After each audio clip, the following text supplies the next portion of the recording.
How's everyone doing tonight? Hope everyone is doing well. Let me switch some things out right quick. All right, there we go. Let me get a better camera going here. All right. So now, as I had promised last week, man, we were going to try to get some uh, female point of view, some female perspective. And so that's exactly what we're going to do tonight. We're going to attempt to do it tonight. As I mentioned, now we're not going to be too difficult about the circumstance and the situation, but we're going to have to be honest about it. Okay. So now what we're going to be talking about tonight is I don't need no, and you fill in the blank. Okay. Now, along with me tonight, I have some new guests. They will introduce themselves as they come up. So I tell you what, let me bring them on. Okay.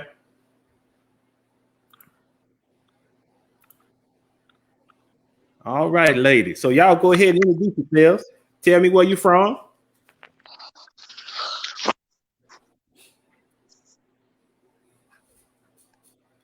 I think y'all are muted. Go ahead and unmute yourself. Okay, I'm unmuted.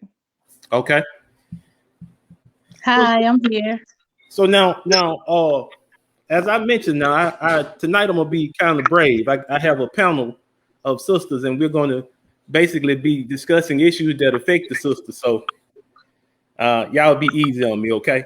Okay. Don't beat me up too much, all right? All right. So now let's get into this first question I want to throw out if I could. So now, when you talk about that term, I don't need no, when you make that phrase, let me read something to you.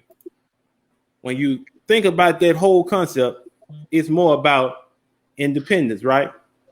So now listen to these definitions and tell me what you think. The first one is not depending on another for livelihood or subsistence. And then the second one is free from outside control, not depending on another's authority. So now when we hear those particular terms, when we hear individuals say, I don't need no, and then they fill in the blank, they say, oh, I don't need no man, or I don't need anyone else. That's the topic that we'll be discussing tonight. So now, what does that mean to our ladies? So I'll let y'all elaborate on that. What does that mean to y'all when y'all hear that term? Okay. Honestly, it depends on the situation. Okay. We can't necessarily speak for all ladies, but in general, especially for the women in our communities, we have started to coin that phrase because often we are doing things alone. You don't see the traditional households anymore.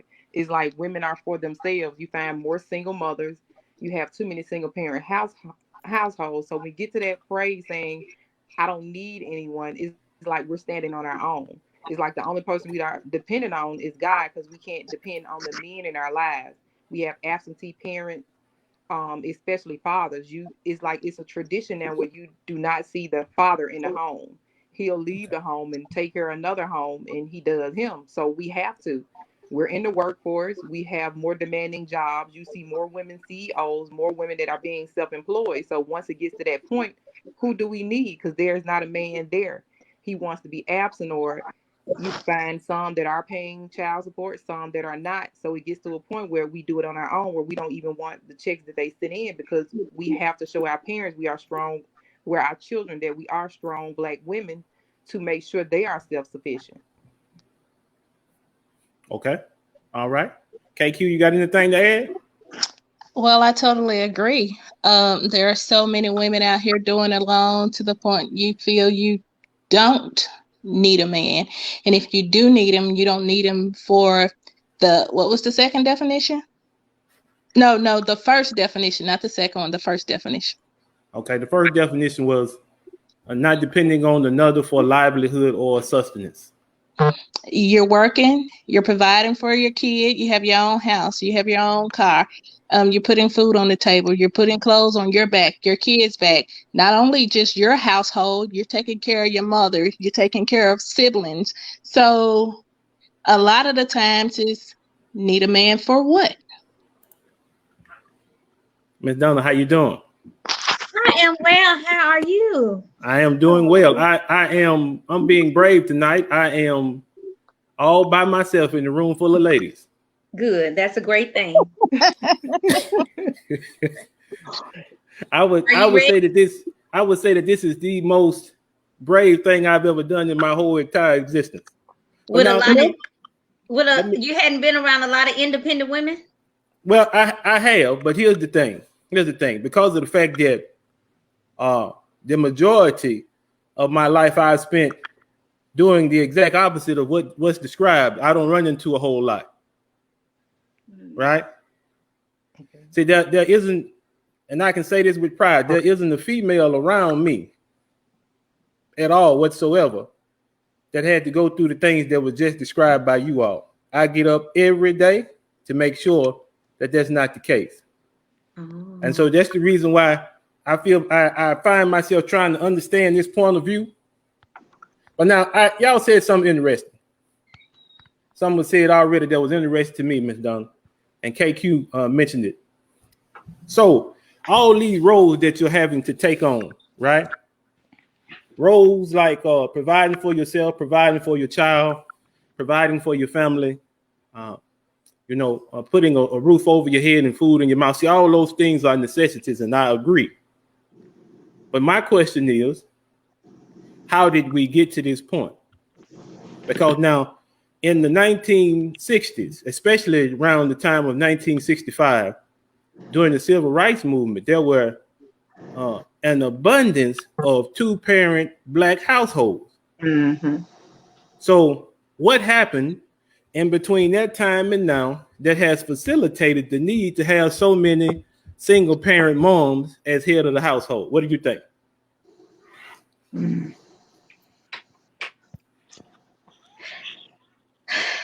Back then, our parents and our grandparents stayed together no matter what, to make sure that the family was together and make sure that the household stayed intact and that the kids were raised by two parents. Well, now that is not the case. A lot of times things go on in the relationship between the male and the female, and we just, don't know what has happened. But a lot of times, women get pregnant. Say, for instance, the relationship is going well and you're all lovey-dovey, you're spending time together, you're doing things together, and you think that you are in a solid relationship. But then as soon as that woman gets pregnant and tells the man that she's pregnant, then a lot of times he leaves. Now, I don't know if it's because of the responsibility that comes with being a parent. I don't know if he was brought up in a single parent home and he doesn't know how to be a parent. It may be fear, or he wasn't into that relationship like she thought, So I think that's why things happen the way they happen, or there is a change now in the household where you see more females raising the kids, or then in some cases you see men, by themselves raising the kids. Okay, so now I think we're getting a little feedback. Ms. Dunn, I got a question I want to pose to you. So now, as I mentioned, I am doing the most brave thing I've ever done in my life. We're going to see how this turned out. Okay, so now let's go back. You mentioned that there is a lack of responsibility on the part of the man when the woman gets pregnant, right? Mm-hmm. So now here's the question that I will pose. Before there is a pregnancy, has there been a sufficient amount of vetting of this individual who you are choosing to share your body with? Because now look, this and I say that because a lot of times in instances where this take place, the guy who is involved has shown signs that he may not be the guy that you would want to pair up with and have a child. So now go ahead and elaborate. I ain't gonna cut you off no more. Now I respect my elders. Go ahead. Marcus. Yes, ma'am. You respect your elders. I do. Where's an elder? Okay, well, go ahead then. My bad. Go ahead. Listen. see, I'm gonna get ate up already. We don't, in relationships now, the question is, do we get a chance to really get to know each other? Right. We just jumping into something. Somebody looks good. Someone has a nice body. Someone has a decent job. But we're not talking to see, what we want from each other. And so when we don't do that, then it's like we're just playing games. We're there for the fun and for the excitement. And then a baby comes. The female becomes pregnant. And then the relationships get really serious at that point. They are picking the wrong guys, Kevin. You cannot make a wrong guy be a father. That is correct. But how do you know you're picking the wrong guy? Because a lot of times, they present themselves as this person that you're looking for. Now, there may be some signs here and there. We may not heed the signs, heed to those warnings until after the fact. But how do we know that person is the wrong guy if he's saying all the right things and he's doing all the things that we're looking for? Okay. So I get that question quite a bit. So now, one of the things that I would suggest, and now this is just me, and this is how I operate. So as you mentioned, I can't speak for everyone. And look, y'all, pardon the noise in the background. That air conditioning is coming on and off, if you can hear it. But now here's the thing that I would recommend to all my ladies, my sisters. Allow time to see that particular individual in different circumstances. Allow time. Okay. And then I know this is not going to be popular with the brothers, but I got to put this in here. If the man is not serious, if he's not going to give you his last name, take sex off the table. When you take sex off the table, I guarantee you he'll show himself to be whatever he is. Either he's there for the long haul or he's just there for some momentary satisfaction. And I know that doesn't sit right with you all either. But here's the thing. In this particular instance, we want to know who this guy is. Who is he? What is he there for? And if you remove that particular option, if you take that off the table, if you make it known in the beginning that your intention is to have a family and to be married and to be a wife, then either he's going to take you up on that offer or he's going to get out of the way real fast. That's what I would say now. But I yield to you all. Go ahead. You have to communicate, and that's something that we don't do. We have not been doing in the past. We have to communicate, and like you said, we have to put it out there. This is what I'm looking for. This is what I want. And then you all decide, then, is that something is this what you all want to continue to get involved in, or is this something that you want to do? But you have to put it out there, what your intentions are. Before a relationship even comes up, talk. You're going to have to communicate. And then a lot of these things that we go through can be avoided. Right. Okay. So, like I said, now, I'm treading on thin ice, but I'm going to keep on going now. No matter how big my feet are, I'm going to keep on going on this ice, all right? Is that all right with you, Miss Donna? Keep treading. Just keep treading. Okay. So now, I will give no one on the panel any objections if you are telling me that as far as our community is concerned today, there was a precarious situation where you all were forced to be the leaders of the community. You won't get no fight from me on that. Because after 1965, there were things put in place intentionally to take your men away from you. I don't have no problem with that, okay? That's not what I'm saying. But now what I am saying is that in lieu of the fact that you all had to assume authority, and you're looking at the effects of what that authority brought on, would you prefer to have a strong masculine figure in the home, or would you prefer to continue the way that it is now? Anybody can answer. I think for all the ladies, of course, No one wants to be forced into a single parenthood, or no one wants to wake up to the fact of this is how I want to spend the rest of my life. But it's like when the offer is off the table, you have to wise up and do what you have to do. It's like sometimes God brings storms in your life so you can realize that you really have to provide solely on Him. Because you find more men running from the church now because no one wants to be told whether they're right or wrong. We have normalized this tradition is it's okay for men to be absentee parents. It's okay for men to run away from their responsibilities, and it's okay for a woman to take the leadership role. And it's like often some guys are threatened by strong women, but I don't think any woman on this panel will give you a objection of no. This is the role I want to take on for the rest of my life. And you are correct, Calvin. But a lot of majority of us sitting on this panel don't have welfare in Section 8. But you find men that will choose women that have welfare in Section 8 over strong women that go out into the workforce every day because it's less of a responsibility that they have to do. But no one on this panel is going to give you an objection because we don't always want to be strong. We just have to be. Okay. Wow. Wow. Now that was a powerful statement at the end there, Coretta. I have to admit. You if and then that's just you all's nature. Whatever the situation is, you have to meet it because you got people that's looking at you. You got in most cases you got children that's relying on you. So you got to do what you got to do. I understand. I promise you I do.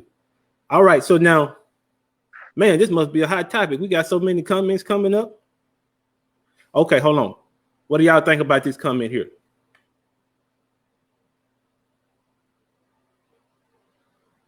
What do you think religion has to play into that, if it does at all?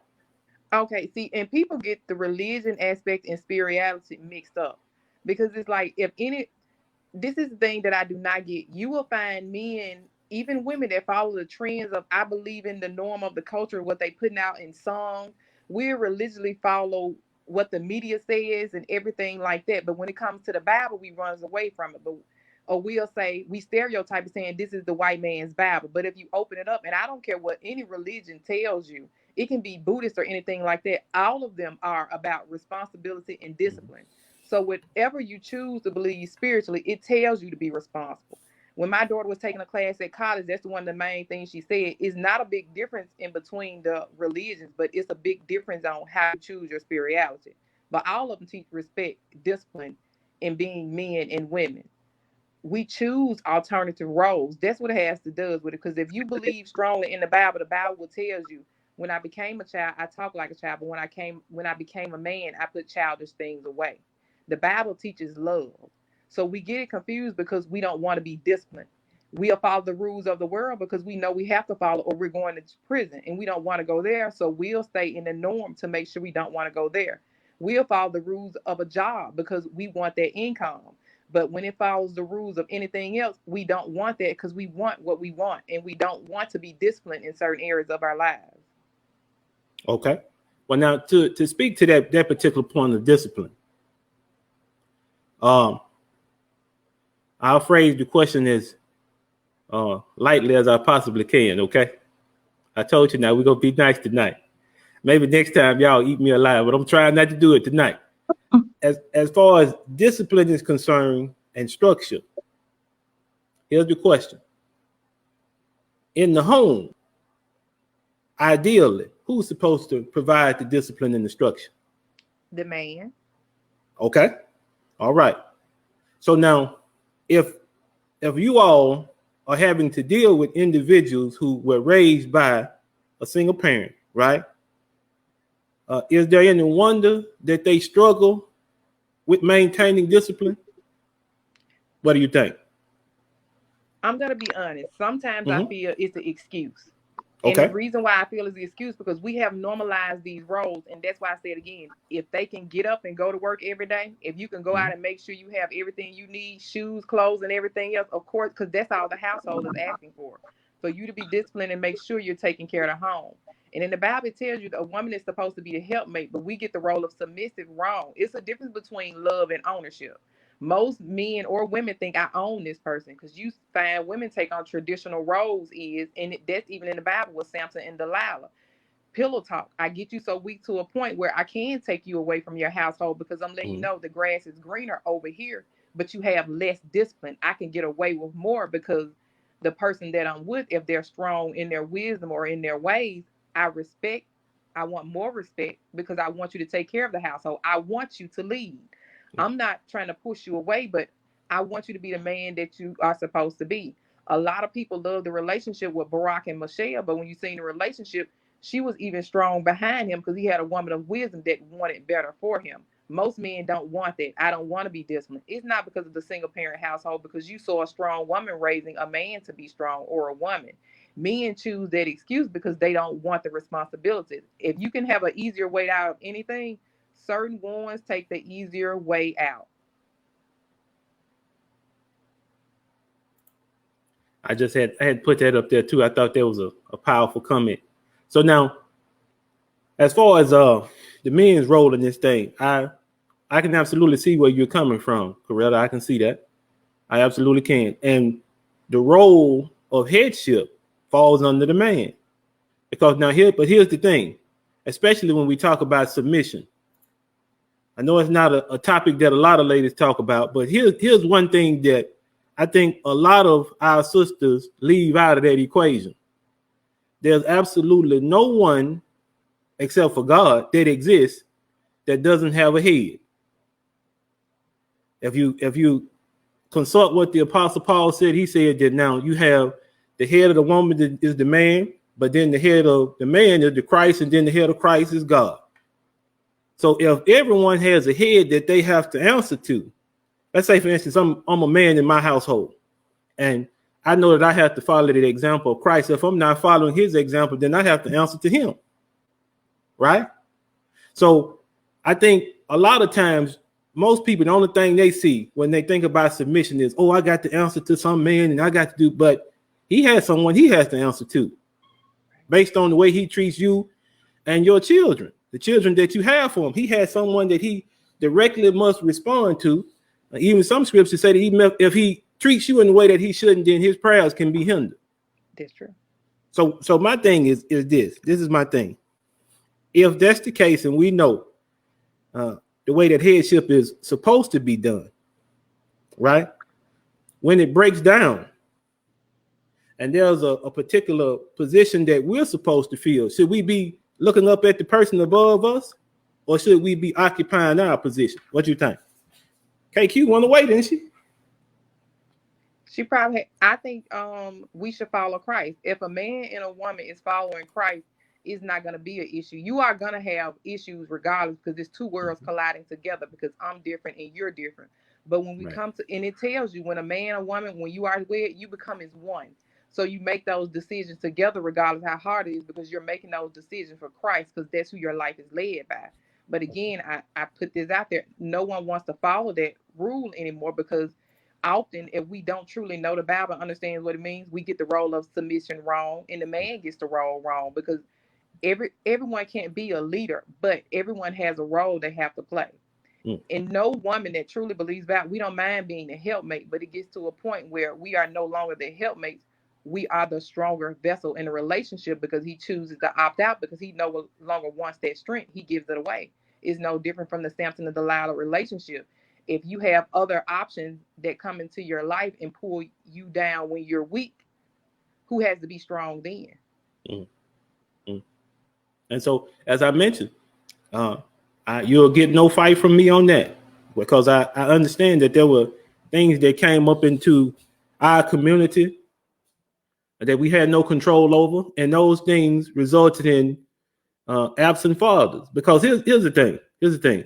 And I remember reading looking at a documentary about this, especially when the crack epidemic hit. So you have an individual, he has two choices. Either he can sell crack and make enough money to provide for his family and eventually go to prison, or he can use it and escape all of the difficulties that are around him, because there were really no other alternative. They had taken the ability to have a career out of school or out of high school, because all of the trade schools had been taken out of the high schools. So there's your plumber, your electrician, your regular carpenter, all that's gone. And so now the only thing they're left with is this little white pebble that they can use to support themselves. And now, see, I'm not giving anybody an excuse. I'm just saying that's what the history of it is. But go ahead. What you gonna say? And that is the truth. And it's like, and that's what you often can say is like me, but you chose those roles because once the Obama administration started back, he did open back up those trade schools. You have more trade schools and online schools now. So like I said, it's not necessarily an excuse. We as a community, we fall weak for certain things, but every day you have to wake up and choose life. You either choose life or you choose death. Just because you have certain addictions there don't mean those addictions should rule your life. And again, we have certain aspects in our community, they make that excuse, but we have to let that bondage go. Because if you have enough common sense to get up every day and go to work, you choose your passion. You choose what you want. So if you choose to follow the trend of drugs, that's your choice. And that's why I said you have more people following the trends of rap songs or this idolized culture of money makes me. No, money breaks you. And it's the root of all evil. But you, like I said, people choose their passion. And it does not necessarily make them weaker or stronger. It's a choice. You have a choice and a chance every day. Right. We choose. Absolutely. Go ahead, cut y'all. Go ahead. I'm sorry. Oh, no. I was done. Okay. Miss Doris.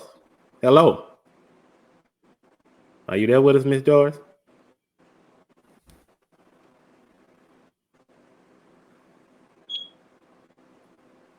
I don't know. She put in earlier she was having internet issues. Oh, she did? Okay. Yeah, we got some people that's weighing in on this thing. Okay. All right. So now I think we have sufficiently covered that. I didn't get beat to death, so I guess it's okay. All right. So now the next thing, what about this independent spirit in our community? Who wants to weigh in on that? If we have somebody else. Independent spirit, what exactly do you mean? Okay. So now it were two things we said. Okay, when you say an independent spirit, this is what I mean. It's not depending on another for livelihood or sustenance, free from outside control, not depending on another's authority. So in our community, do you see that particular spirit taking hold? And I guess what the question is, do you see individuals that are generally agreeable with each other? Do you see that? Trying to get along, trying to work things out. Do you see that, or is it something to the contrary? I do see individuals trying to get along. Unfortunately, there is a lack of education as it relates to communication between, even if we're talking about husband and wife, or we're just talking about in the community in general. We have many methods of communication, but we are not effectively communicating our needs and our wants. Okay, so now, as far as the spirit of independence, not wanting to fall, as we mentioned, under another's authority, right? I understand, Leora, the point that you were getting at, but to drive it to question just a little bit more, when there is persistence in our community of falling away from the responsibility of putting families together, keeping families together. Coretta just talked about that at length, how individuals get pregnant and then man that's involved decide he's gonna be gone, right? So now in the community at large, because there is a failure to take on responsibility, does that affect that independent spirit? Does it add to it? Does it take away from it? Or does it have no effect on it at all? It definitely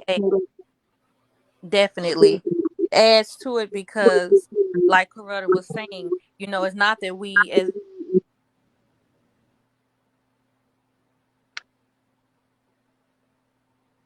you have to take care of those children, even if that man makes a decision to leave the family, or if he's incarcerated, or if he's gunned down by police. We have a lot that's going on in the news today, and sometimes she is put in that position. We actually had a woman and with her husband in the car and the child on the back seat, and the man was killed. So that spirit of independence, it's a requirement, and it can be a negative thing in some instances, but there are many different situations. So Okay, so now here is the first instance of a disagreement that I may have. The spirit of independence is a requirement. Let me tell you why I take issue with that. I take issue because even in a situation where there is a need for a mother to step into the role that a father might occupy, right?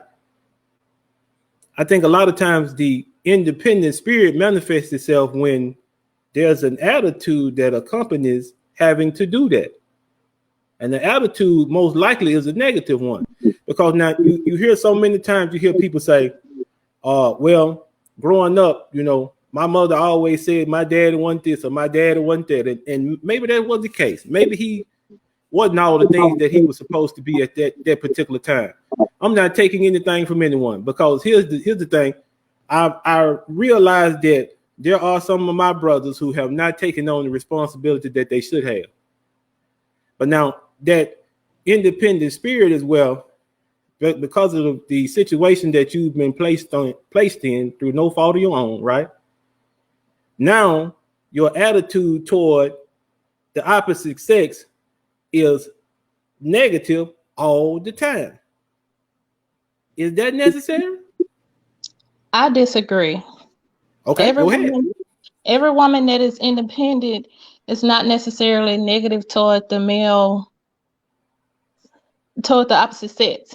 Just like she said, in any given situation, due to the trend, we've seen it throughout the years, like you said, started in 1965.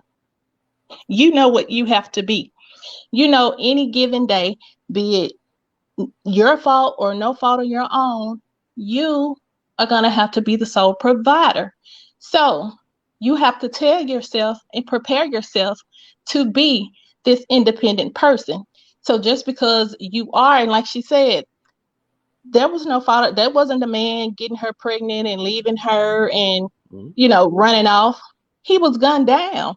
So she had no other choice. It's not like she had a man lined up in the back knowing that her, her significant other was going to be shot down. And it's like, hey, guy, come on in and be the provider. So it doesn't necessarily have to be a negative thing. And all women that are independent are not bitter or not ugly toward the opposite sex. So I also think that is a stereotype for independent women. Right. Okay. And also to assist what they're saying, and don't get me wrong, because we as women can give other women bad names. And the reason why I'm saying that, because we have this stereotype in the community, like, oh, if he's not in the home or she's not in the home, she's bitter.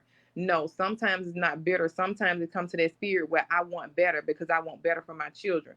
Because we don't have to play into this idolization of the white man's world, saying this stereotypical of black men do not take care of their children. Just because we have a spirit of independence does not mean we cannot co-parent very well. It should never be a point, but just because we didn't work out, it does not work out with the relationship with the children.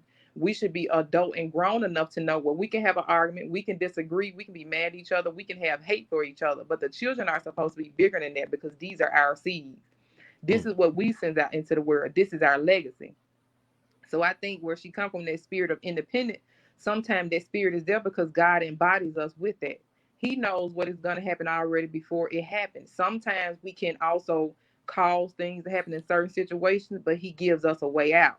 So you do find some women that do have a negative attitude because they have been hurt so many times. But you can tell the difference between a woman that wants to be totally independent and has that negative attitude versus a woman where she has to be that way and it was not chosen on her own, but she rose to the occasion.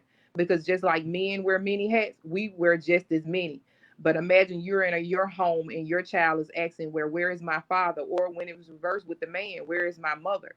It's harder on you as a parent, and there's no days where I get to say, I'm taking off, I'm crying. You find women that take off those days. You do. But that's the difference between different women. Some women are going to take off their days. They're going to take their chances. They're going to act totally independent. But when it comes to a woman that she was led by that spirit, she's gonna be a mother to those kids before she's anything else. The partying is put to the side, the drinking, the smoking, and all the extracurricular activities. It's work, home, and children. So it's a difference. You just have to pay attention with the difference in the attitudes in that spirit. Okay.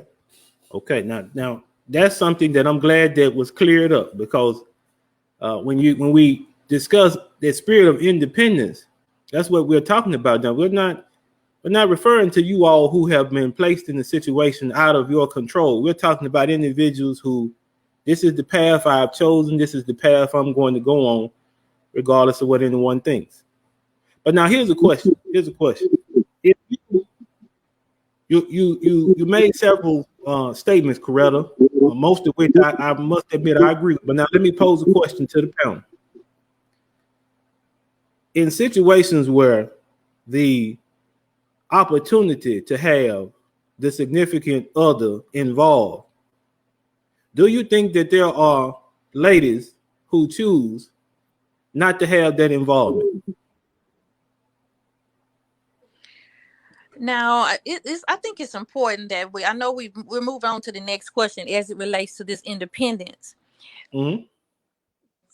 There needs to be education on submissive, just like Coretta said, because when it comes down to a woman and a man, there's a holy unity.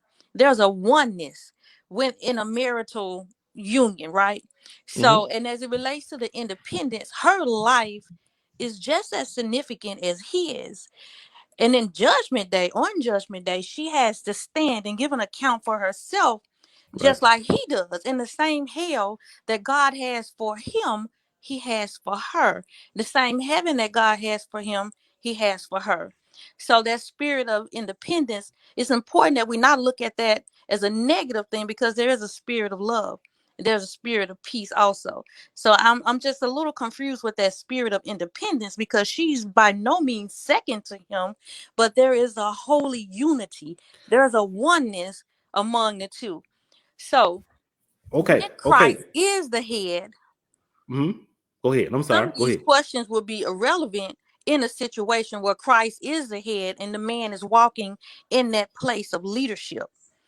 Okay, but now we absolutely cannot be talking about a situation where Christ is the head and the man is walking in regards to leadership, because we're talking about an independent spirit.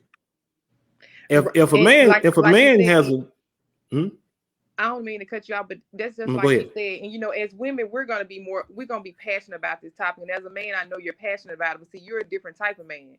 Because as you said, you're taking care of your family. You're doing what you have to do. And I'm pretty sure that's not necessarily an easy task, because it's hard every day. Right. But you get up and choose that every day, because no relationship is going to be easy. Sometimes people take the easier way out because they feel they are more of a man, because some of them don't have that passion inside of them where they're walking with Christ, where they feel like they're the head. Some of them are to a point where they're so dominant, they feel of a weaker vessel if they have a strong woman, without seeing that sometimes God placed people in two situations where you need a woman to be a stronger vessel, because he saw where you're weak in that area, where you help each other. Right. But it becomes, the table turns when you have a manipulative spirit, because as women, because we have that manipulative spirit in us, because Eve was deceived. Some women have a manipulation spirit where they will get in, or just like Samson and Delilah, I'm in your head and this is what I'm telling you that you want and this is what you need, and you go for it because you feel a sense of peace, because now you feel like you're totally being yourself. But sometimes you're not totally being yourself, because that is not what Christ ordained for you. So you are not walking and letting Christ lead. So that's when the situations turn. And that woman, what God puts in her, she has to stand up. It's not where I stand up and I show out. See, there's a difference. You have some women where they stand up and they show out and they let you know, I have to lead, I have to do this, that, and the third. And you see those type of women. You see all the negative, you see them being ignorant in public, ignorant on social media, ignorant in every area of their life, because they feel like I'm winning because I'm doing this on my own, but I'm manipulative enough to have some man here helping me, because they feel like it attracts attention. But you find most women, where I rise to the occasion, I'm going to show up and I'm going to stand out because I know I'm doing this on my own. I don't have to announce it because it's shown. So that's when you find that spirit where it's a little bit different. I understand what you're saying, because you do see a lot of negative women doing a little bit too much, because that's because they feel like they overcome so much, so they have to announce it. But those are different type of women, because if you're walking with Christ, you don't have to announce it because it's going to be shown. You don't have Absolutely. to tell the world because it's going to be shown. But sometimes we get in our feelings when we're passionate about something, we express it, but it's not going to be constantly expressed in every area of our lives, because God is going to show up our place. So I get what you're saying, but what Leora is basically saying is, when you're with a man and you're in a marriage, I'm not walking before you. I'm not walking behind you. I'm your helpmate. I'm walking here right by your side. I don't mind being submissive because I know you're leading. So I'm that woman. I'm truly here and I'm not manipulating you. I got your back. I got your front and I got your side. But God chose me to walk right there by your side. And so that's and I guess that's the point that I was getting at. That's the point that I was getting, because if you're in a situation and the fallback from being a submissive wife, the fallback from being a man that's about leadership, the fallback from that is to do something independent of what you know you should do. So that spirit is not just present in women, it's present in men too. Y'all just described it. Because if a man is engaged to a woman, marries a woman, has children by this particular woman, and when the child arrives on the planet, he decides that he's going to go his separate way, then he has an independent spirit too. Basically, I think when I sum it up, Leora, I might have brought it out in a confusing way, but basically when I sum it up, when I look at an independent spirit, it's a situation where a person decides to do anything else but what they're supposed to. Now I'm looking at my wife, I'm looking at my children, and I'm saying they cannot continue in the lifestyle that they have if I don't do something. If I don't get out of this bed at 7:30 when this alarm goes off to go to work and provide for my household, their standard of living is going to collapse. So it's the same way with the brothers.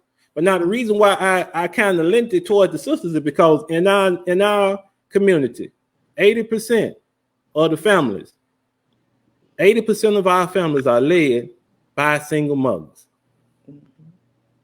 So if you look at that statistic, even though I know it kind of pricked y'all when I brought it up, but if you look at that statistic, who has the independent spirit? Who has it?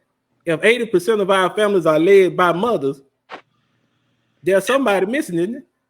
Okay, it depends on how you look at that independent spirit. It's just because you're independent, and see, that's what I'm saying, we're using the word independent loosely. Yes, all of us are independent because we choose to do what we want to do. We're no longer independent when we're in prison, because somebody else is telling us when to wake up, when to get up and go. So what she meant by that independent spirit was, I'm being independent because I didn't necessarily choose to stand on my own. I have to stand on my own. But I'm not totally independent, because if she's a woman of Christ, I'm also dependent on God. Yes, men are solely independent because you, like I said, you have a choice every day where you choose to do right by your family or you choose to do right by yourself. And that's just a selfish spirit. It's independent, but it's also a selfish, independent or rebellious spirit, because you spirit. chose you. You didn't choose the family you left behind. You didn't even choose your kids. You chose self. That's not self-love. That's also a void of you're dependent, because you're dependent on the world to love you and the world to give you a high five, versus waiting for your woman and your children to give you that what you need. But see, some men are so confused. Like I said, we buy into this culture because this culture has made it okay. Back in the latter days, like Ms. Donna was saying earlier, it wasn't okay. You had an elder that was going to let you know, no, you get your butt back home and you take care of your family. Or you had women enough, even if they mess with you on the side, it's like, no, I'm not trying to take you from your home because you have responsibilities over there. But now they make it easier because everybody makes it okay. It's an excuse. Oh, well, he has mental issues, or oh, he's going to snap out. No, he's not. It's an excuse because they play the game. You have to choose, either you're going to play the game or you're going to truly live life and buckle down and do what you have to do. So is it, and here's the thing. Like I said, it may be something that's I presented that's confusing, but when I look at an independent spirit, like I mentioned, it's present in both women and men. Let me lay that baseline down. So when you think about the definition of the word independence, didn't we look at that? So it's basically somebody refusing to come up under the authority of someone else, right?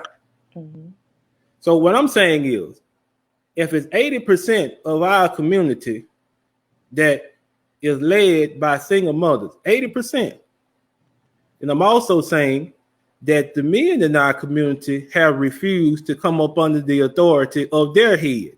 Right. That's what I'm saying. I'm making that clear. I don't have no issue with, anything that has resulted, as a result of what's going on with that. But there is a failure on our part to take responsibility for the things that we're supposed to be responsible for. But then again, if you're talking about building strong communities, you have to have strong families, and you cannot have strong families with only one parent in the household. You can't do it. As much as the ladies on the panel, as strong as they are, as motivated as they are, you just can't do it, because you have to realize there's certain things, especially if you have a son.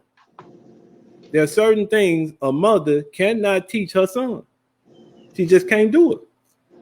But men be so focuses on the son, but there are certain things, even as women, that a daughter needs from a father. I agree. And I say that truly because I have always heard some of my friends say, well, it's different because your father was in the home. But like I said, when she's mentioning independent, she's not mentioning independent that's what I'm saying. We're still looking at the worldly definition of it. She's saying independent as solely like I'm independent because no man is here for me to be dependent on. But I'm dependent on the Spirit of God because God, He allowed me to be in this position, and I know where my helps come from. It comes from my Alpha and Omega. It comes from that man above. It's not coming from a physical being here with me. So right. I get what you're saying about 80% of the households. And like I said, if you divide it up, some women did choose to be there because, like I said, you have certain women where they have a manipulative spirit and they cause their own destruction.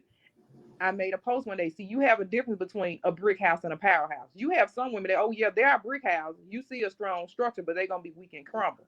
But you have certain women that God allowed to be powerhouses because regardless of whatever forces the doctor is coming against them, they're going to rise to the occasion and do what they have to do. So we have to be leaders in our communities, even though the communities are crumbling and breaking, and that's because you don't see that nuclear family anymore. But you do have more self-prepared women. You do have more women that are CEOs. You do have more women that have full self-employment. I'm not talking about, well, I got a shop in my kitchen. I'm not talking about where I'm cooking out of my kitchen. I'm saying they have sole proprietor business where I got rent in two places because I know this is what I have to do to better educate my community and to better educate my children. Yes, I want a man to be here with me because that's what the Bible ordained. It's supposed to be man and woman. But he did also say, if you are to be single, your soul is supposed to be based upon singleness with God, not just by self. So it just depends on how you look at that definition, if you want to take it in term or out of term. It's not that we're saying, oh, I'm independent. I'm not dependent on no one, because every woman on this panel, we drop to our knees and we're praying to that man above because that is our provider. He woke us up. He gave us that job. He gave us these children, and he gave us the resources that we need to take care of these children with or without a man. Versus the women that are solely of the world was saying, I'm getting this on my own. This is my money. They're going to get it by any means necessary. And they're chasing bags. We're not chasing bags. We chasing legacies and resources to make sure we have what we need in our community and in our homes. No, there was someone else there. I think that was you, KQ. You wanted to say something? No, that was Miss Donna. Oh, Miss Donna, go ahead. I must have cut you off. I'm sorry. Go ahead, Miss Donna. No, I've heard you say, that women have this independent spirit, and then you went on with statistics about the 80% of the household are, with single mothers and their children. So I want to know, there are cases where women have babies by men. The men choose to leave, and they decide to take care of somebody else's home and their kids. So is that an independent spirit? And then I also, after you answer that, then I want you to, as a man, and since men are not standing up to their obligations of being there for their kids, give us a suggestion on how we can kind of change our culture. Absolutely. I'm glad that you asked that question. Now, the first question, let me have you repeat it. Now, the second question is what I focused on. What was the first one? Okay. She You can basically answer the asked, second what one about the first. men that chose to leave home and they're taking care of other women and their children and not their responsibility? Okay, so now, as I mentioned, Do they have an independent spirit? as we just now, I'll repeat. I just said that there is an independent spirit that's present in both men and women. That's the statement I just made, and I say that because an independent spirit encompasses any situation where a person knows the path they should take and they decide to do something other than what they should be doing. Because now, if I'm a man and I already have a wife and children, and I decide that I'm going to leave my wife and children, take up with another woman who is not my wife, and take care of children that she may have already or children that me and her produce together, I am out of order. Now, are we talking about marriage? Or are we talking about single? Because I thought you were referencing single women. It's in either situation. In either situation. Because here's the thing. In a situation where a man and a woman produce a child, we were given the commission in Genesis as men to fill the earth and subdue it. Subduing means that you take care of. The earth and everything that's on the earth is our responsibility to take care of, so much so that when we produce a seed, it's our responsibility to make sure that that seed grows and prospers and becomes a productive adult. So anytime there's a situation where a man produces a seed, I'm being clear about this because I feel strongly. Anytime a man produces a seed, he has a child, and he does not take care of that child, he has an independent spirit, and I would not call that individual a man. Is that direct enough for you, Ms. Donna? If you think so. But earlier, Go ahead. when we talked about being in a relationship, meeting a man,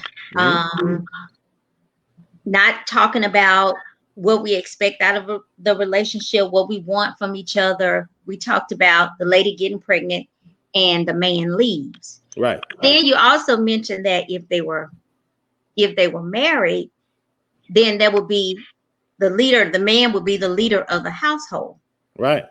And you made the assumption that then if he's there with them, then he's going to be that provider. Well, I didn't necessarily make an assumption. I made an assertion that if he is there, he needs to be the provider. That's just how my mind is geared. I don't see a man in the household with women and children, and he's not provided. That's just not the way manhood was showcased to me. But that happens. That occurs, right? That happens. It has to be a situation where it occurs because 80% of families are headed by only the woman. So you're going back and forth. You switching on me. No, I didn't switch on you. But okay, because we talked about single women, but then now you're talking about the husband and the wife. Here's the thing: is if the husband is going out and he's taking care of someone else's kid on the outside and not his own. So I think we're going back and some forth. Men have done different that. Things. Some men have done that though, haven't they? Are we dealing with single? So we need to decide who's gonna have the independent spirit and who we're gonna talk about. Are we talking about single women or are we talking about married people? Well, here's the thing. Regardless of whether you find yourself to be single or married, you can display this independent spirit. You can display it. Anytime you don't fall into the order that you're supposed to, you're displaying an independent spirit. You can be married and display it. You can be single and display it.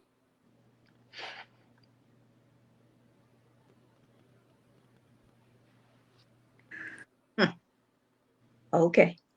I think what we're talking about is the expectation for gender roles. And I humbly respect what you're saying, and I respect the fact that you're quoting the stats. And I went to pull up to give you exact stats as it relates to the incarceration rate. The number is going to be higher. It is. It just is. The as far as the single family household. And I don't know if the point that you're trying to make is the fact that women are so independent, they're keeping men out of the home because they are independent. And I disagree, humbly disagree. Well, I mean, I can see where you're coming from, Leora. But now, just like a few minutes ago, Miss Donna, she wanted to make it clear that there are instances where individuals, whether they're married or single, they have children, they leave the children of that first relationship, move on to the next relationship. They totally throw away the responsibility that they had to the first woman and her children, move on to the next woman and her children and take care of them.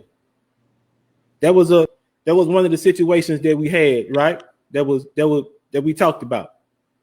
So what I'm looking at from my point of view, and like I said, right, I could be different, but from my point of view, what I'm saying is, if you display the independent spirit, it's not, because see, what I think about an individual, let's say for instance, it's a woman, she has a child by a man, right?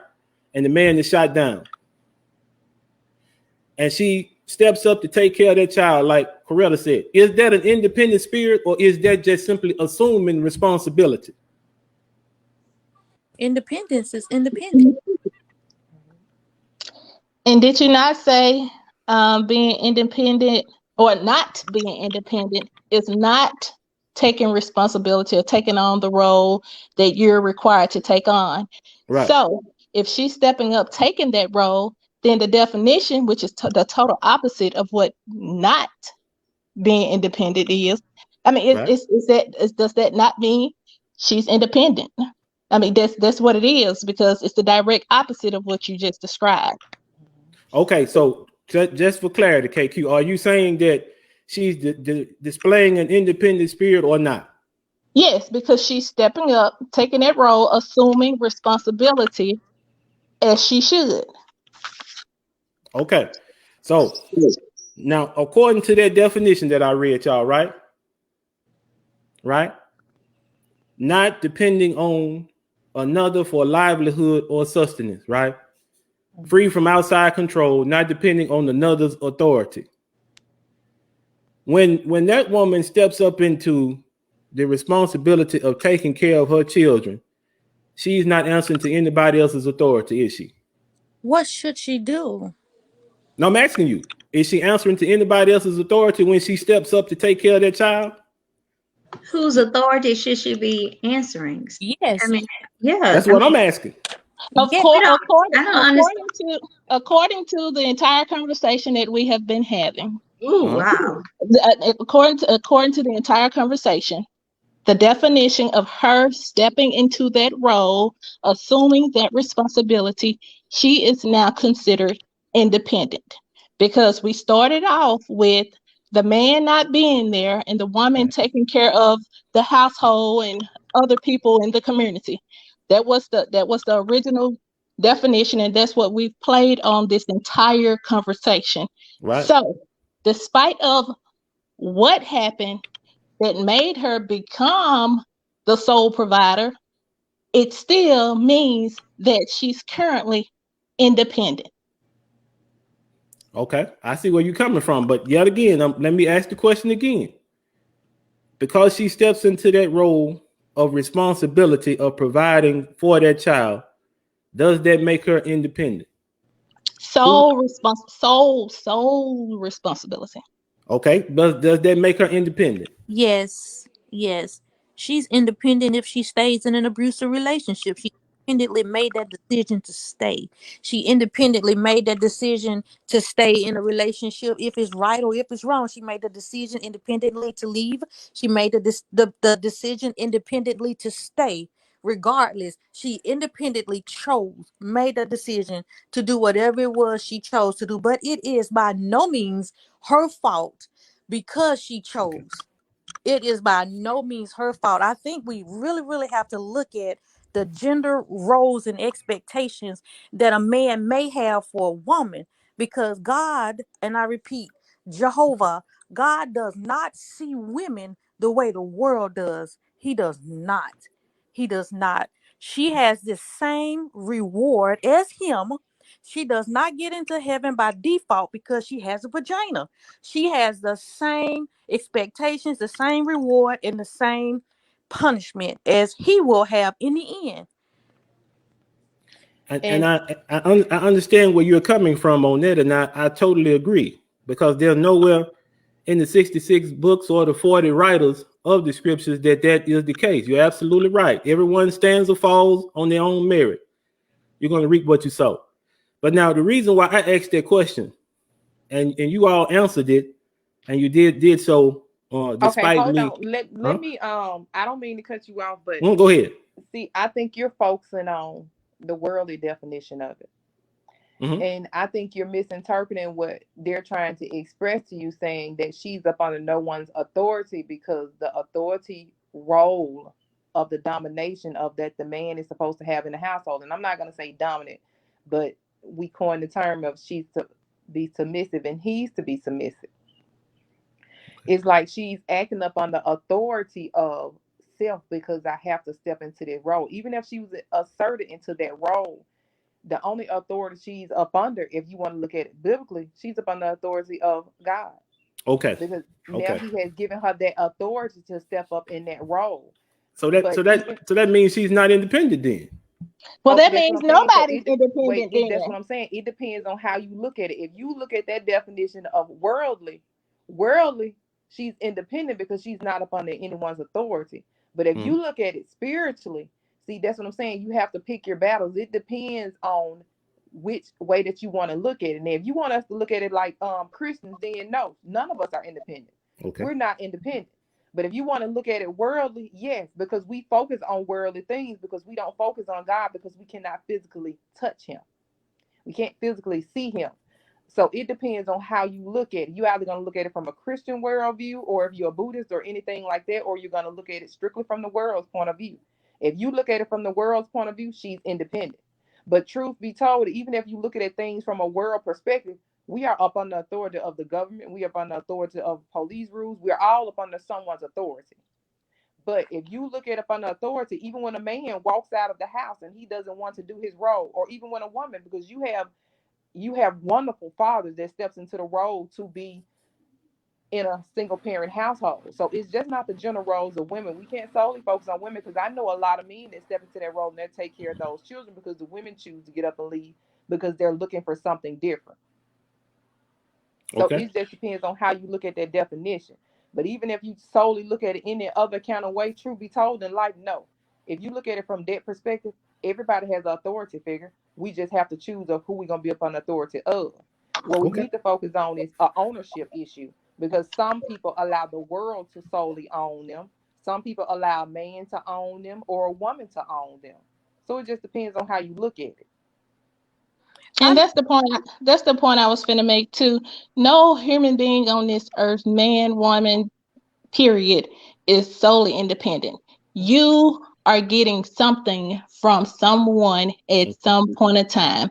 You are under the authority, like Coretta said, of the government, of the police, of whatever it is. When you go to work every day, I don't care how much money you're making. I don't care if you're married and in a two-parent household. You have rules, and your boss, if you don't do what you're supposed to do, that is authority figure that you're going to listen to, because you know what you need to do to provide for that family. So if we're going to be technical about the word independent, no human being on this earth is ever independent. Absolutely. Okay. Now that's the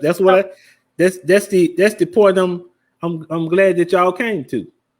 And if we're going to have this discussion, if we started out with that definition and that train of thought about what we were talking about, we want to sit on here a whole hour talking about independence, if that's what we're going to come to at the end describe independence as. The thing about it, though, is for me, in setting the particular question in the way that I framed it intentionally, because I want to know what the thought pattern is. I want to know what y'all think.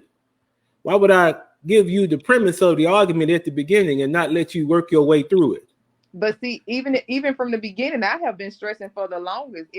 I've been stressing for the longest. It's a twofold. It depends on which passion that you choose. It's like I'm gonna be passionate about being independent because this is what the world tells me independent is.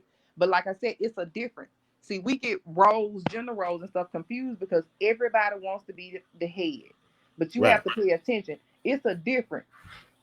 And like I told you, you have women that are like that, that are solely to a point where they feel like they are independent because they feel like the world owed them something or did them wrong. You have men feel that way. But then you have to look at where the truth of the situation is. We are all a slave to something. Some people choose to be a slave to society. Some people choose to be a slave to a man. Some people choose to be a slave to a woman. And you can tell which roles are different. If a man or a woman walks out the house and choose to take responsibility for someone else, that person owns you. That's ownership. Because no real man is going to neglect his child for the next woman or for the next woman's children. No real woman is going to leave her household and leave her children behind for a man to solely stand alone with them. That's an ownership, because you're letting somebody else lifestyle in the world owns you. So there's a difference, because if no one owns you, even if you and that woman or man can't get along, you're going to fight hell and high water to make sure your children know you're present. See, it's a difference. We pick our battles. We are a slave to something. That's even if we are a slave to addiction. That addiction owns me because this is what I choose over everything. And some people don't want to admit that truth. We're a slave to materialistic things. We wear our wealth instead of owning our wealth. See, we don't own the right things. Instead of owning our children, we are supposed to own our children. This is mine. That is our pride. That is our legacy. This is what I leave behind. So it's not about a single parent household. It's about a choice that we choose every day. It's about a choice. We get around our friends and they give us a high five. Oh yeah, she was ignorant. Oh yeah, he was ignorant. No, we're ignorant to the fact that we create lives and we think a quarter, nickel, dime, or penny is just gonna take care of them. That's not taking care of children, because anybody can collect a check. Anybody can make money. Time is the one thing that you can't give back. That's taking care of spending time. All your time focused on the life that you created. So it's not about independence. It's ownership. Responsibility. And we also That too. have to take into account when we consider these things. Adam was deceived. The Bible says Adam was not deceived. I'm sorry, forgive me. It says he was not deceived. Eve was. So we cannot point our finger at her. As a male, as the head, as the lead, we have to take responsibility. The men must take responsibility. Right. And you still independently, I'm almost done. You're still independently deciding, beloved, the scripture says, beloved, I said before you, him and her, I said before you, life, death, blessing, cursing. Therefore, you choose for you and your offspring. It's an independent decision that he and she must make. Okay. So that was the thought that you wanted to get out, Leora. I think that was a powerful thought. But still, in our communities, I'm saying, and I think that the panel has done well in their assertions and what they decided to say. In our communities, there has to be now an insistence on interdependency. Not to be independent, but to be interdependent. So, in saying that, I'm saying that as a man, I should look to be able to work along with the woman that I choose to marry or be in a relationship, and the woman who chooses to be in a relationship with me should look to get along and work along with me. Would you agree to that? Or have I set somebody else off? No, I agree. I think we can all agree to that, because it's like that's common sense. We all can agree to that, because we're trying to look to work together, not against each other.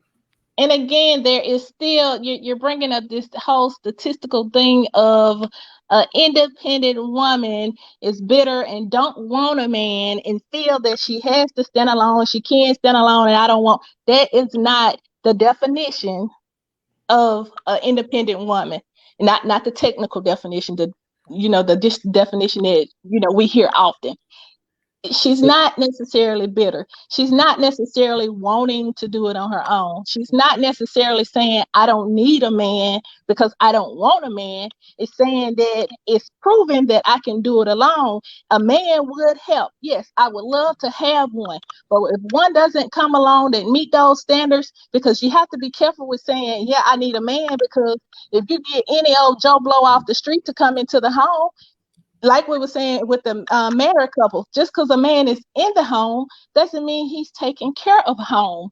So don't think that because a woman is single and she's taking care of home and handling business or taking care of the community or whatever it is she got going on means she doesn't want a man.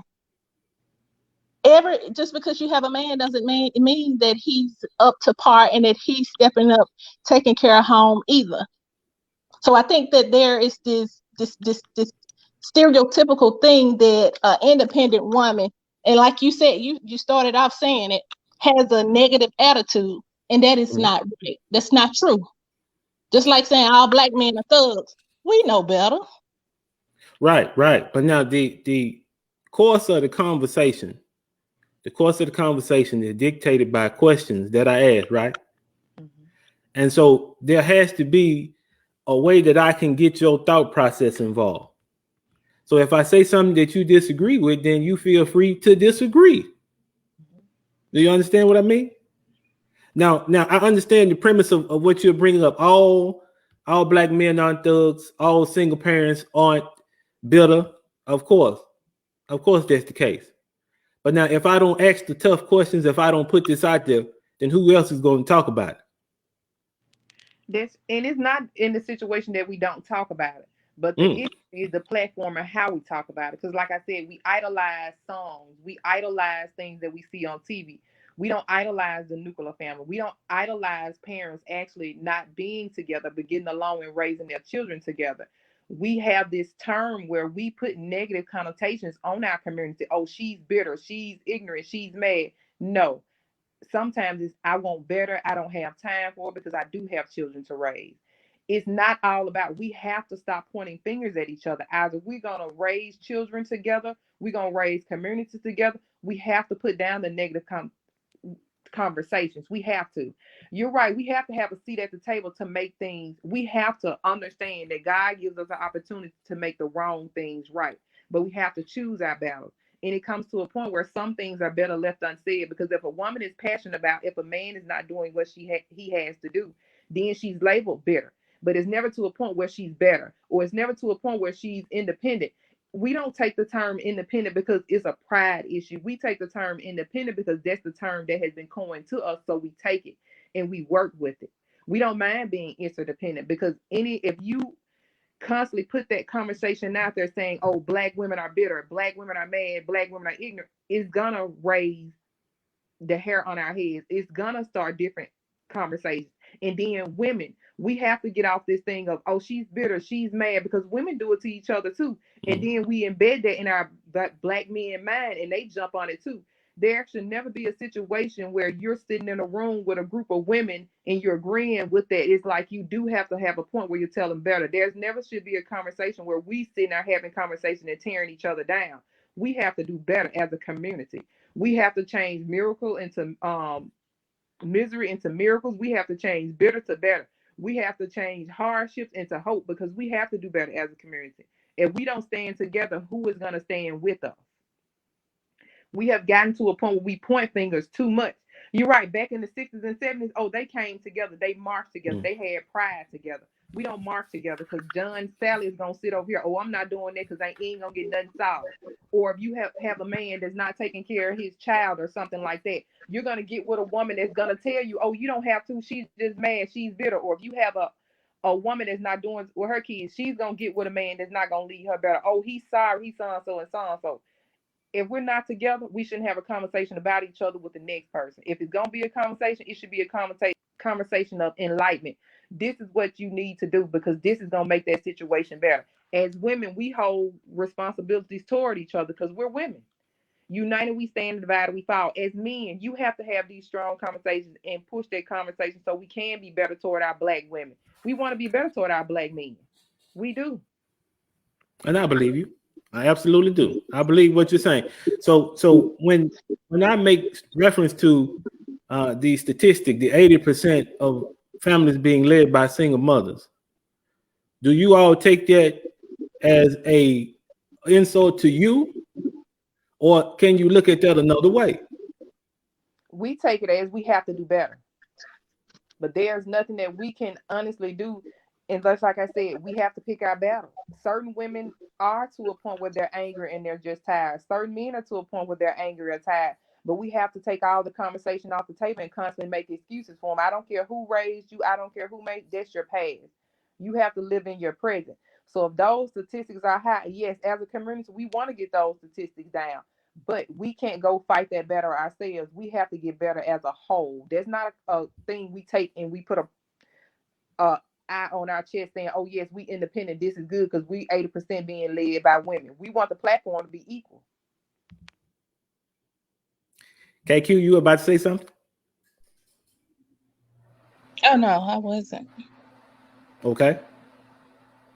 Other Hold than, on I now. mean, statistics are statistics. For some reason, my volume is very low.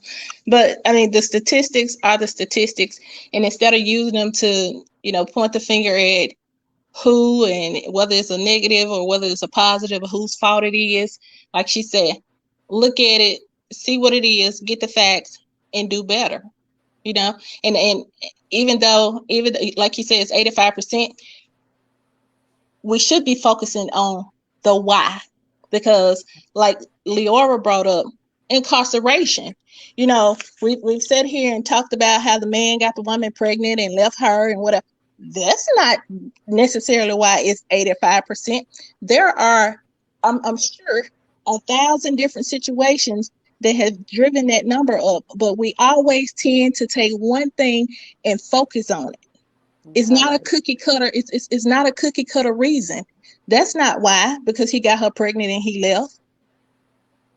So instead of focusing on the who or focusing on, oh, is that a negative thing toward women or a negative thing toward men? Why? And when we figure out why, now it's how. How do we make that better? Absolutely. But now here, the reason why I posed the question the way I did, I'm going back to it. The reason why I posed the question, I framed it the way I did, is because if you're looking at the situation and you're saying 80% of the families that exist in our community are led by single mothers, right? Then that means that only 20% have a two-parent household, right? Mm-hmm. So doesn't that speak to a lack on the part of the men? That's the reason why I asked you. I said, okay, if you're looking at it and you're looking at the statistic and you're saying, okay, this is focusing on women. Is it really? Is it showing a deficiency in the women, or is it showing a deficiency in the men? But again, as she said, it depends on how they are looking at those statistics. Are we looking at the statistics saying, well, the woman is the issue, or are we looking at it saying the men are the issue? Or we have to generalize as a whole. Just because a man goes out and have a one-night stand does not mean I have to wed her and marry her. But it does say if you made that child, you need to help raise that child. See, we're focusing on statistics saying it has to be a relationship. We all know we can't look behind and saying, well, this relationship is necessarily going to work. The only thing we need to try to work at this point is being better parents. We do need to change. Just because a man is in the house or a woman is in the house, it does not make that relationship work. But we do have to get to a point where we can't run from our responsibilities every time we get scared or things get hard, because that happens as well. So instead of just looking at the generalized statistics, at the numbers, we need to focus on, like she said, the how and the why, and what can we do to make this better. I agree. And on top of that, we get so caught up in, oh, well, 20% are only two-parent households, and you have this 80% that's single parents. Mm-hmm. Well, if you're in a toxic marriage and you have kids in this marriage, I would rather be a single parent raising my child versus being in a toxic relationship that my child is seeing this toxic marriage, which is going to cause more harm than it would being raised by a strong single parent, be it male or female. So just because 20% of those households are two parent doesn't mean that they're the better household for those kids either. So basically what you're saying is, based upon the circumstance that presents itself, in some situations it would be better to be a single parent, right? I don't think that's what she's saying. I think what she's honestly saying is, if the relationship is coming to a point where it's just harmful and toxic, It's not Mhm. good for children to see those harmful, toxic relationships, because what we're trying to actually see in general, how can we get better as parents? Just because the Right. relationship doesn't work, because you can go get remarried, you can go get in a different relationship. But if that next relationship is toxic and it's not bringing anything to serve a purpose to help your children, then no. Because Frederick Douglass had a saying, it is easier to build strong children than broken men. Because if a man is totally broken, there is nothing that you can do to fix him. And some men jump from one relationship into the next. Some women as well, looking for someone to fix them. And you can't fix something that's broken. They have to want to change and fix themselves. So if a child constantly sees somebody that's broken, as they were saying earlier, if a child constantly sees something, he has also, if you look at statistics, the same statistics as being that same person. We have to work on changing their dynamic. We have to work on being better parents in general and not putting children in situations because this is what society says looks right. But if you're going biblical, yes, the Bible tells you it's better to wed than burn. The Bible does speaks of a nuclear family and men and women raising their children. It is even a scripture in there saying how a man will be condemned if he does, well, how he's sinning against his children and stealing his children's wealth, getting it to someone else. So it's so many different layers we have to focus on in general. If you have children, what can we do to better parent our children? What can we do as better as a whole versus constantly focus on that nuclear relationship? Okay. Okay. I understand exactly where you all are coming from, and I think KQ really drove the point home. I think she really did. In a situation where you are having difficulties, and this is not an individual who is a good companion. He's not a good parent. He's not bringing anything to the relationship, and in some cases, the individual is even abusive. In those situations, I can't co-sign the relationship continuing under those particular circumstances. So I understand exactly what you mean.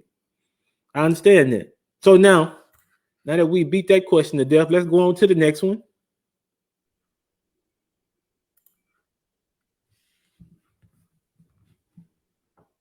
Do we need each other to grow? Yes.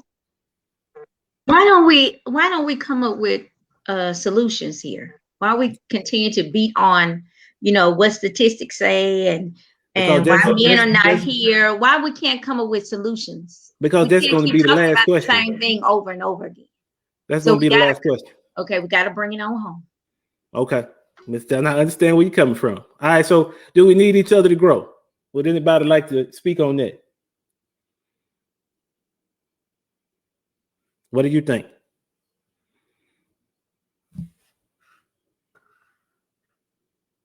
Oh, we got some comments here. I forgot to put them up.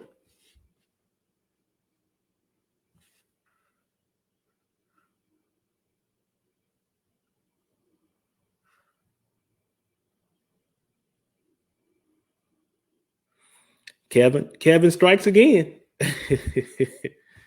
Kevin strikes again. Okay, Kevin, we see you.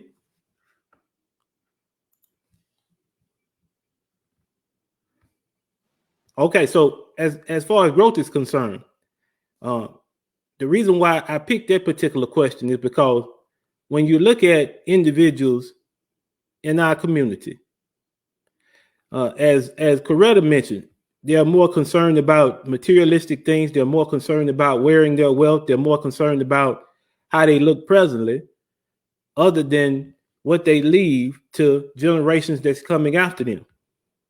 So if I'm primarily concerned with the right here and the right now, how can I promote growth in the community? Or is that even something that's possible? I think anything is possible if you're willing. You promote growth by trying to find different solutions. When we stop normalizing this, we normalize it and we make it okay. Back in the 60s and 70s, it was not okay because they were letting you know we are marching with a purpose. Some Right. people unfortunately had to be left behind. So we have to normalize and show our children your greater wealth is in your legacy. Your greater wealth is in your values.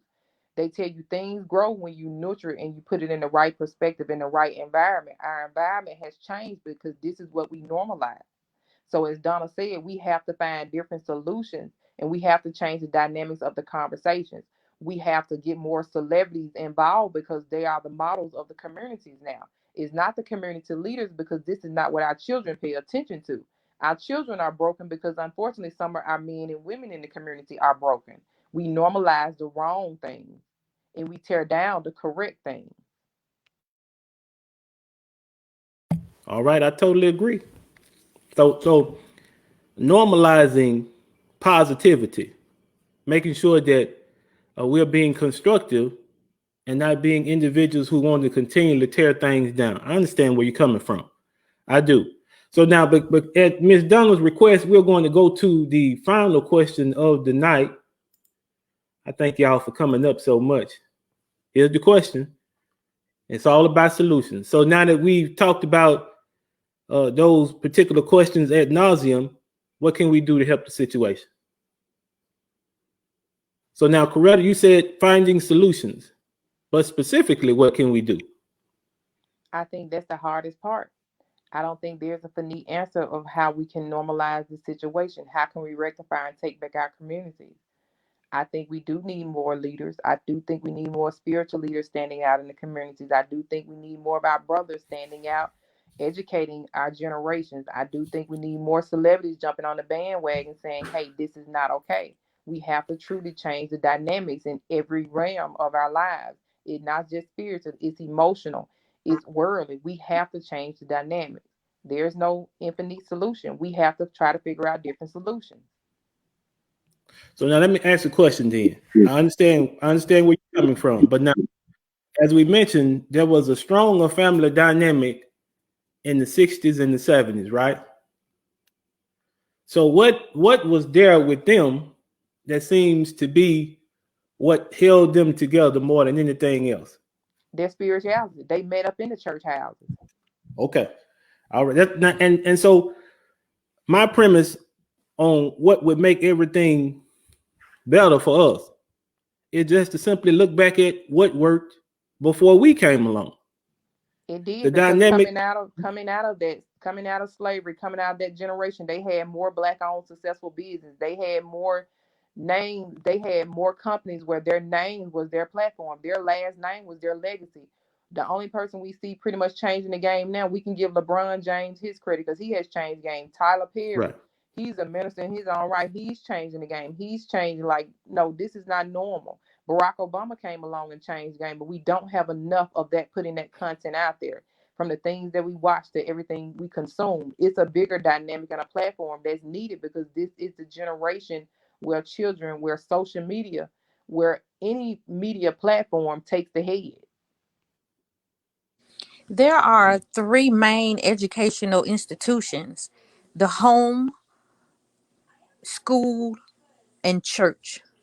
And if we can focus in those three areas to educate ourselves, beginning with the mindset that we have, the expectations that we put on genders or whatever the case may be, the education must start in those three places: the home, church, and just the school where the kids are going every day, even if that means developing our own schools, sending our children and teaching our children what needs to be taught at home. And the church has to step up. We as individuals, we have to step up and explain exactly what does the Bible mean when it says submissive. What exactly do you mean when you say she's independent? Taking responsibility for ourselves, because that's the only person we can change, and that is ourselves. Okay. I Anybody else want to weigh in? I agree. And that's it. No, there's no one solution. We're living in a different day and time. You know, people have different things that they look up to and idolize, and you just have to come up with those things that work. There is no one, like I said earlier, cookie cutter way to say, hey, oh, everybody, let's go to church. Everybody don't want to go to church. Hey, everybody don't want to go to a schoolhouse. So you have to come up with what works where you are. You know, put in the work, and that's part of the problem. No one wants to put in the work. Or if you do put in the work, you don't have anyone helping. You can't change anything by yourself. So just getting out, doing, and finding those people with those common goals and common, mindsets to get things done. And again, unfortunately, you have so many people these days that don't want to take responsibility for nothing. It's easy to sit back and, not do nothing. We live in a microwave society, and that's part of the problem. Okay, absolutely. So I would like to thank the women, my ladies that came on tonight. I'm hoping that wasn't as contentious as I thought it was going to be. So what we'll do now, we'll say farewell to the ladies. And we thank y'all for coming up. KQ, Leora, Donna, thank y'all. I think Coretta just left. Thank you for having us. No problem. I enjoyed you too. Thank you. All right, look, we'll have to do it another time, okay? All right. Good night. Yeah. Y'all ladies have a wonderful night. You too. All right, you all. So that was a most spirited show, a powerful conversation. But one thing I took from the conversation, and I think that we all can agree on this particular fact. We can agree on the fact that anytime an individual is in a situation and there are things that person is required to do or things that person should do, and they choose not to do those things, there is not going to be a satisfactory outcome from that situation. I don't care who you are, if you're a man or a woman, it's just not going to work for you.